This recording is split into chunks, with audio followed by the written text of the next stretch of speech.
एक बेहद खूबसूरत लड़की जिसने अभी अभी जवानी में कदम रखा था। ये चाहती तो किसी भी लड़के को अपना दीवाना बना लेती, लेकिन इसकी ऐसी क्या मजबूरी आ गई कि इसने एक 50 साल के आदमी को अपने जवानी का जाम पिलाया। जानेंगे आज की कहानी में। कहानी की शुरुआत में हमें गोसिया नाम की एक बेहद खूबसूरत लड़की दिखाई देती है जिसने कि अभी अभी जवानी की दहलीज पर कदम रखा था। गोसिया एक गाँव में अपनी माँ के साथ अकेली रहा करती थी और रोज जंगल में गायें चराने जाया करती थी। गोसिया एक दिन जंगल के बीच बने तालाब में नंगी नहा रही होती है। तभी उसे एहसास होता है शायद कोई उसे छुपकर देख रहा है, इसीलिए वो बाहर निकल आती है और इधर उधर देखने लगती है, लेकिन उसे वहां पर कोई दिखाई नहीं देता। अब गोसिया वहीं पर लेटकर आराम करने लगती है। तभी हमें उसके ऊपर किसी आदमी की परछाई नजर आती है जिसे गोसिया भी महसूस कर लेती है और इस चीज को सोचकर गोसिया रात में सो नहीं पाती। जब गोसिया की माँ उससे रात में देर तक जागने का कारण पूछती है तो गोसिया उसे कुछ जवाब नहीं दे पाती, क्योंकि वो अपने शारीरिक बदलाव के कारण परेशान थी और ये बात उसे अपनी माँ को बताने में शर्म आ रही थी। अब अगले दिन गोसिया जब जंगल में गाय चराने जाती है तो उसे वहाँ पर एक अधेड़ उम्र का आदमी दिखाई देता है जो कि पेंटिंग बना रहा होता है। अब गोसिया जब उस आदमी के पास जाती है तो वो आदमी गोसिया को पेंटिंग दिखाता है जिसमें उसने गोसिया की नंगी तस्वीर बनाई थी। इसे देखकर गोसिया वहीं पर बेहोश हो जाती है। वो आदमी गोसिया को पानी पिलाकर होश में लाता है। अब गोसिया के होश में आने के बाद वो आदमी उससे पूछता है, तुम यहीं पर रहती हो? जिस पर गोसिया कहती, हाँ मैं यहीं पर रहती हूँ। और तुम कहाँ रहते? तो वो आदमी बताता है, मेरा कोई ठिकाना नहीं, मैं यहाँ वहाँ घूमकर पेंटिंग्स बनाता हूँ और मुझे जो भी जगह पसंद आ जाती है मैं वहाँ पर रहने लगता हूँ। अब इतना कहने के बाद वो आदमी गोसिया के करीब आ जाता है और उसे यहाँ वहाँ छूने लगता है। उसका इस तरह गोसिया को छूना अच्छा लगता है, लेकिन फिर भी वो शर्माकर वहाँ से चली जाती है।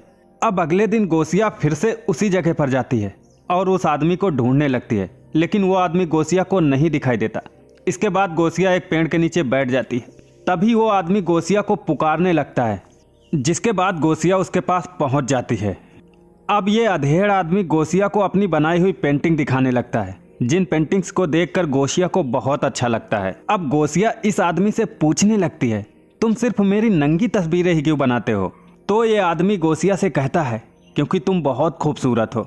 अब ये अधेड़ आदमी गोसिया से बोलता है, क्या तुम्हें पता है तुम्हारा जवान शरीर क्या मांग रहा है? तो गोसिया उससे बोलती है, नहीं मुझे इसके बारे में कुछ नहीं पता। अब ये सुनकर ये अधेड़ आदमी गोसिया को उसी की एक नंगी तस्वीर दिखाता है और उससे बोलता है, तुम्हें शारीरिक सुख चाहिए जो कि मैं तुम्हें दे सकता हूँ। अब यह आदमी गोसिया को उसके सारे कपड़े उतारने के लिए बोलता है, जिसके बाद गोसिया अपने सारे कपड़े उतार देती है।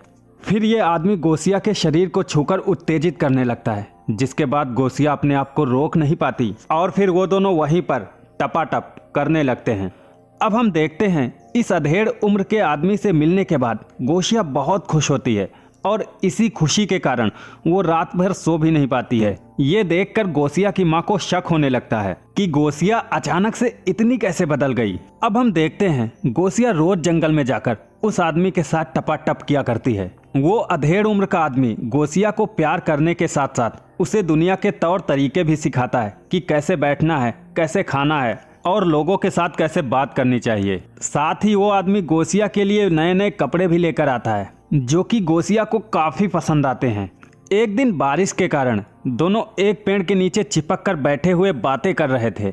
अब वो आदमी गोसिया को एक किताब देते हुए कहता है, मैंने तुम्हें बहुत कुछ सिखा दिया, अगर तुम्हें शारीरिक सुख के बारे में और भी कुछ जानना है तो तुम ये किताब पढ़ सकती हो। इस किताब में शारीरिक सुख के बारे में सब कुछ डिटेल में लिखा हुआ है। अब ये दोनों बात कर ही रहे होते हैं कि कुछ बच्चे उन्हें देखने लगते हैं, जिन्हें देखकर गोसिया शर्मा जाती है, लेकिन वो आदमी कहता है, तुम उन बच्चों पर ध्यान मत दो। अब गोसिया घर आने के बाद उस किताब को पढ़ने लगती है, लेकिन तभी वहाँ पर उसकी माँ आ जाती है, जिसके बाद वो गोसिया से वो किताब ले लेती है और उस पर बहुत ज्यादा गुस्सा करती है और उससे पूछती है, ये किताब तुम्हें किसने दी? तब वो अपनी माँ को बताती है, जंगल में मैं एक अधेड़ उम्र के आदमी से मिली जिसने मुझे ये किताब दी। अब गोसिया की माँ उस पर चिल्लाते हुए बोलती है, मैं जंगल में तुम्हें ये सब करने के लिए नहीं भेजती, गाय चराने के लिए भेजती।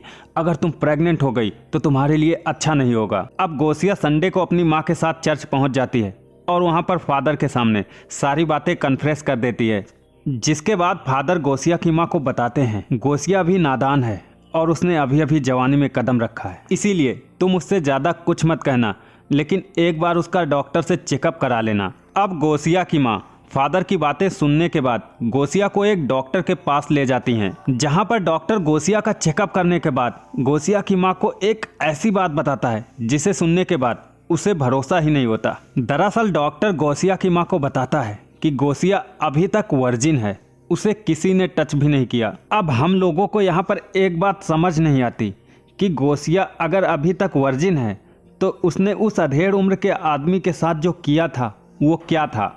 अब रात में गोसिया जब सो रही होती है तो वही अधेड़ उम्र का आदमी उसके पास आता है और उसे किस कर कर जगा देता है, जिसके बाद गोसिया उससे कहती है, मैं चाहती हूँ तुम हमेशा यही मेरे साथ रहो। जिसे सुनकर वो आदमी कहता है, मैं हमेशा यहीं तुम्हारे साथ हूँ। इतना कहते ही वो आदमी गायब हो जाता है। दरअसल गोसिया के जीवन में इस अधेड़ उम्र के आदमी जैसा कुछ भी नहीं था।